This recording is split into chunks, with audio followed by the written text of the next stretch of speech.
Merci Seigneur Yahweh pour ce jour, ce beau jour que tu as fait pour nous.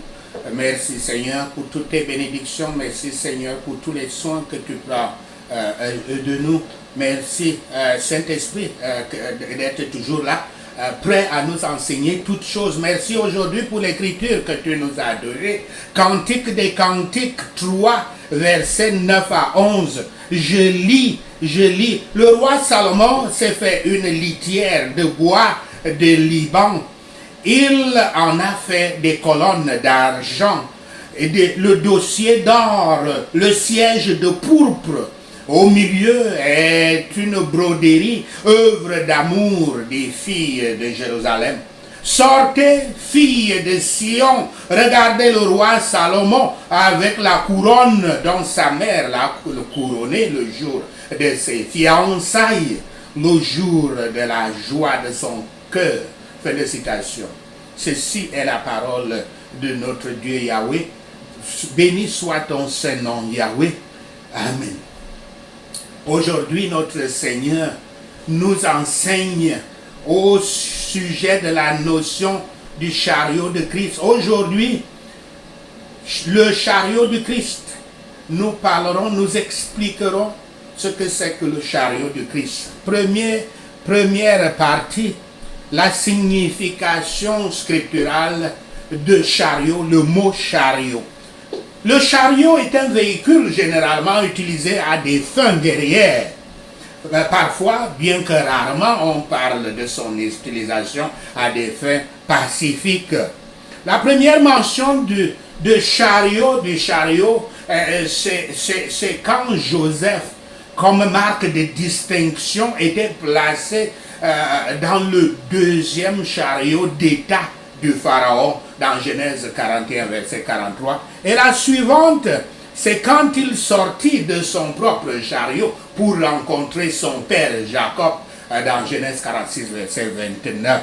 Les chariots faisaient partie de la procession funèbre de Jacob quand il alla enterrer son père, quand Joseph alla l'enterrer à Canaan. Quand le Pharaon poursuivit les Israélites, il prit avec lui 600 chariots de guerre. Dans Exode 14, verset 7, les Cananéens, dans les vallées de Palestine, avaient des chariots de fer, comme cela est dit dans Josué 17, verset 18 et Juge 1, verset 19. Jabin, le roi de Canaan, avait 900 chariots, dans Juge 4, verset 3, et au temps de Saul, les Philistins en avaient 30 000. Dans ces guerres contre le roi de Zoba et contre les Syriens, David avait saisi beaucoup de chariots parmi le butin dans 2 Samuel 8, verset 4 et 10, verset 18. Salomon, pour arriver donc là, Salomon avait maintenu dans son armée 1400 chariots, comme on le trouve là dans 2 Rois 10, verset 26, qui avait été principalement importé d'Égypte, 1 Roi 10, verset 29. À partir de ce moment, dans les Écritures, les chariots formèrent une partie de l'armée d'Israël dans plusieurs Écritures, plusieurs versets. Dans le Nouveau Testament, nous n'avons qu'une référence historique, une seule référence historique à l'utilisation des chariots. C'est le cas de l'eunuque couchite de la reine Kandake d'Afrique subsaharienne. Nous le trouvons dans Acte 8, verset 28, Acte 8, verset 28, 29 et 38. Le chariot est parfois utilisé au sens figuré, comme pour figurer les hôtes dans Somme 68, verset 17, et 2 Rois 6, verset 17. Élie, par ses prières et ses conseils, était, je cite, le char d'Israël et ses cavaliers. Fin de citation. On parle aussi de l'action rapide de Dieu dans les phénomènes de la nature sous la similitude d'un chariot. Dans Psaume 104, verset 3, Ésaïe 66, verset 16, Habakkuk Habakkuk 3, verset 8. Le chariot des chérubins, dans 1 Chronique 28, verset 18, le chariot formé donc par des chérubins sur le propitiatoire sur lequel Yahweh monte, est figuré comme monté. Élie était donc, comme je disais, monté au ciel dans un, je cite, chariot de feu. Fin de citation dans 2 Rois 2, verset 11. Cette vision sera pour Élisée une source de force et d'encouragement, car maintenant il pouvait dire, je cite, « Ceux qui sont avec nous sont plus que ceux qui sont contre. Ceux qui sont avec nous sont plus que ceux qui sont avec eux. » Fin de citation. Les chariots signifient les choses doctrinales, pour la signification spirituelle des chariots, mais aussi des chevaux. Les chariots signifient des choses doctrinales, du bien et de la vérité, et aussi des connaissances mémorielles appartenant aux choses doctrinales. Je vais expliquer. La raison en est que lorsqu'un char est mentionné, rien de spirituel n'entre dans l'idée quand vous lisez, mais seulement une histoire naturelle dans l'imagination humaine. Et pourtant, il en est de même aussi des chevaux qui sont devant les chariots. Pourtant, les chevaux, dans la parole de Dieu, par chevaux, l'on sous-entend des choses de l'entendement. Et donc par un chariot, l'on sous-entend des choses doctrinales, qui sont, une doctrine étant un ensemble des choses de l'entendement, mais mises ensemble pour former un tout. Donc sous-entend, les chariots sous-entendent donc des choses doctrinales et les connaissances de la mémoire qui en font partie. Que de telles choses soient sous-entendues par les chariots et les chevaux est très évident dans le fait que Élie était porté au ciel par un char de feu et des chevaux de feu.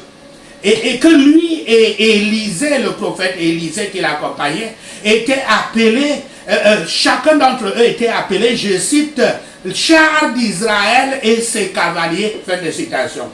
Comme nous le lisons dans le deuxième livre du roi, je cite, voici un char de feu et des cheveux de feu les séparèrent l'un de l'autre, et Élie monta au ciel dans un tourbillon. Et ça continue en disant, Élisée regardait et criait, Père, mon Père, char d'Israël et sa cavalerie, et il ne le vit plus. Fin de citation. C'est une citation de 2 Rois 2, versets 11 à 12.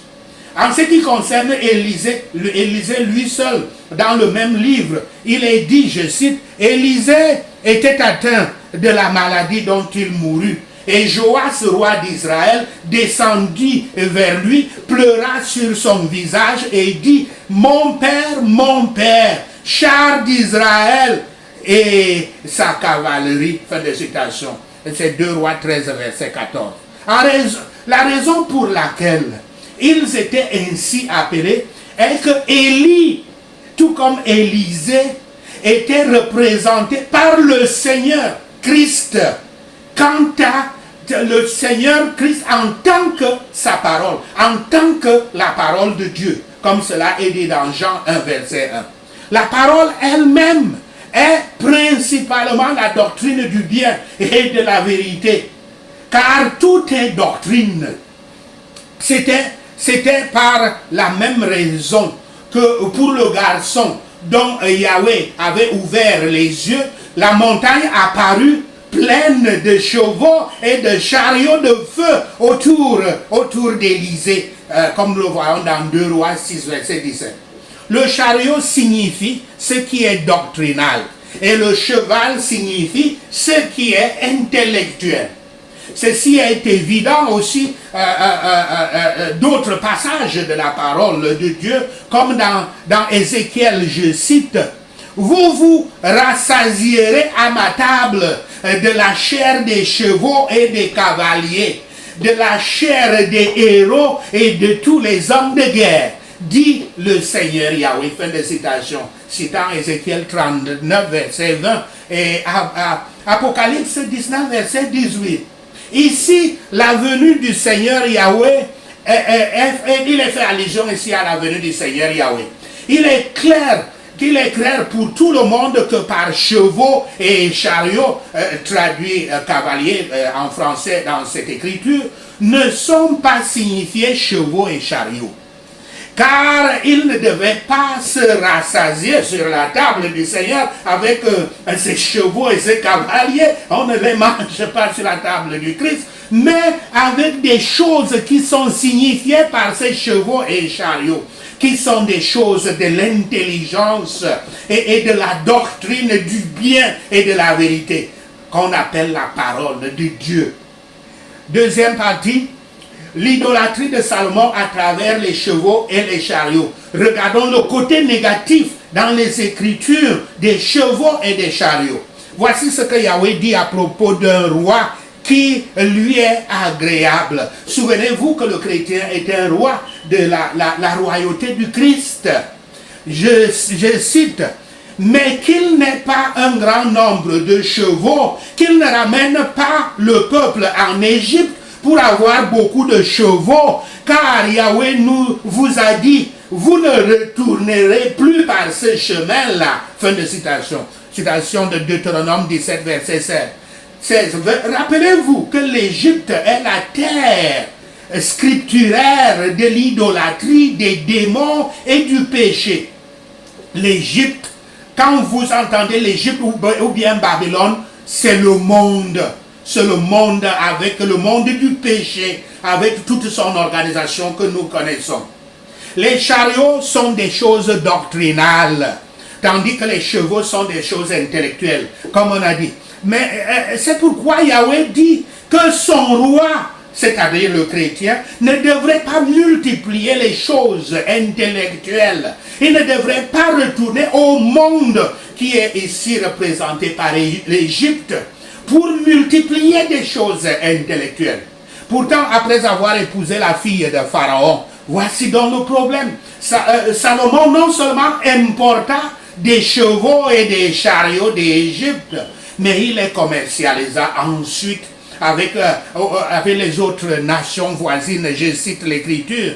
C'était de l'Égypte que Salomon tirait ses chevaux. Une caravane de marchands du roi allait les chercher par troupes à un prix fixe.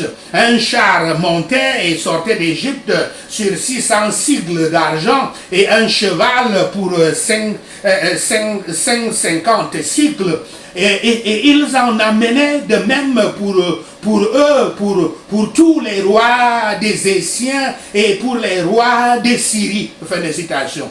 Citation de 1 roi 10, verset 28 à 29. Non seulement Salomon importait des enseignements pour expliquer spirituellement, non seulement Salomon importait des enseignements idolâtres, des philosophies et des doctrines humaines, des doctrines du monde, des doctrines mondaines d'Égypte. Il les répandait aussi aux nations voisines.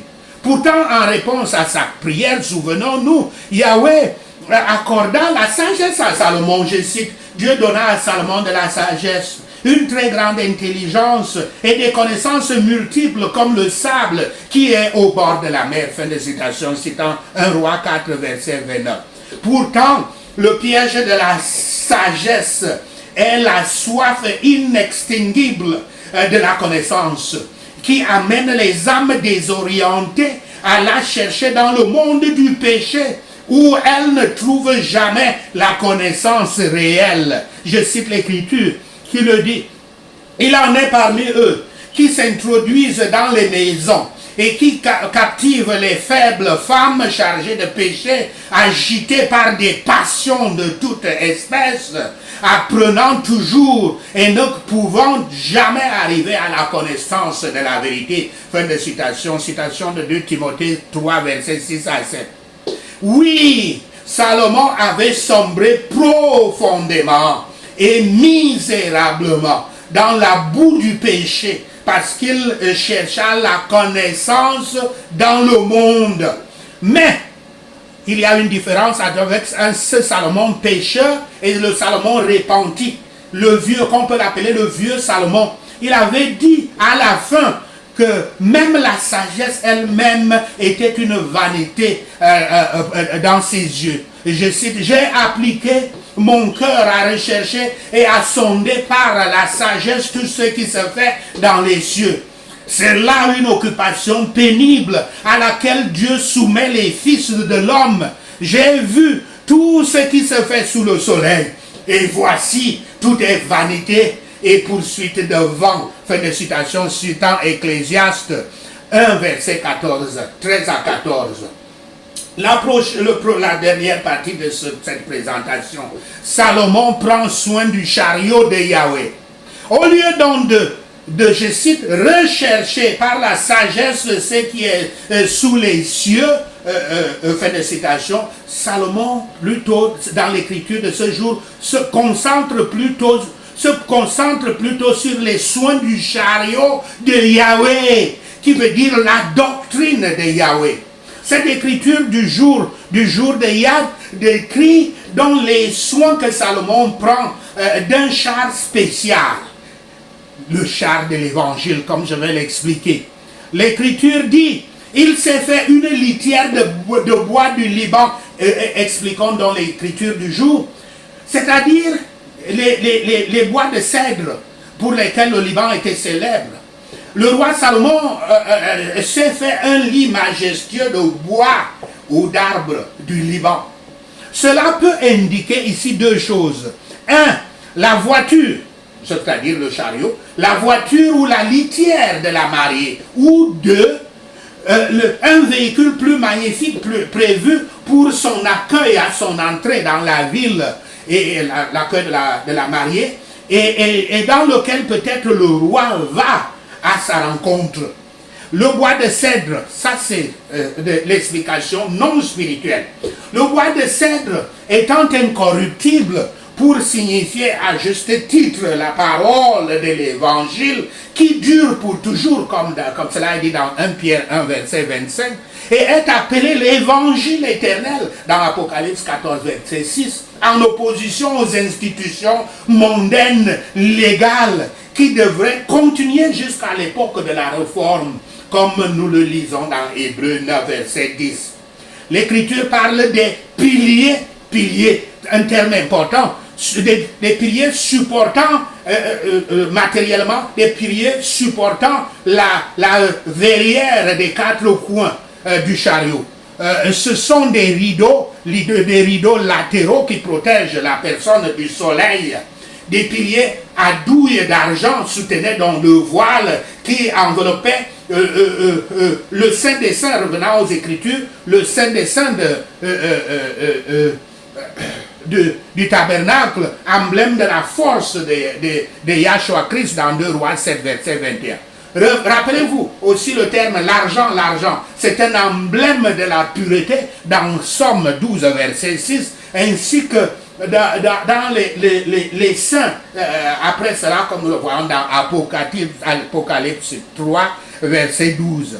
Les vérités et les doctrines de l'évangile en sont dans les piliers qui sont des piliers de l'évangile qui, comme des piliers justement, sont solides et substantiels et restent fermes et immuables et sont d'une grande utilité pour soutenir les enfants de Dieu sous les nombreuses épreuves et exercices auxquels ils sont assidus. Les ministres de l'évangile eux-mêmes sont aussi appelés les piliers dans Galates 2, verset 9. Le mot bas, plutôt désigne le dos du siège pour se reposer ou s'accouder. Ainsi le plancher est le siège de la miséricorde, le lieu de repos de Dieu dans Psaume 132, verset 14. Dans le temple, il était d'or. Le mot couverture, il signifie siège, comme dans Lévitique 15, verset 9. Plus tard, les saints partageront son siège, le siège de Christ, dans Révélation 3, verset 21. La couleur pourpre, il est parlé de pourpre, pourpre. Le voile de la plus sainte partie est pourpre, de couleur pourpre. Et la robe pourpre mise sur Yahshua Christ, en accord avec la version anglaise qui dit couvrant. Donc pourpre, le mot pourpre, y compris donc écarlate et cramoisi, est l'emblème de la royauté et du sang du Christ, caractérisé par le sang de l'agneau de la Pâque, et la couleur aussi du vin, quand les 12 étaient assis ou allongés à la table du Seigneur.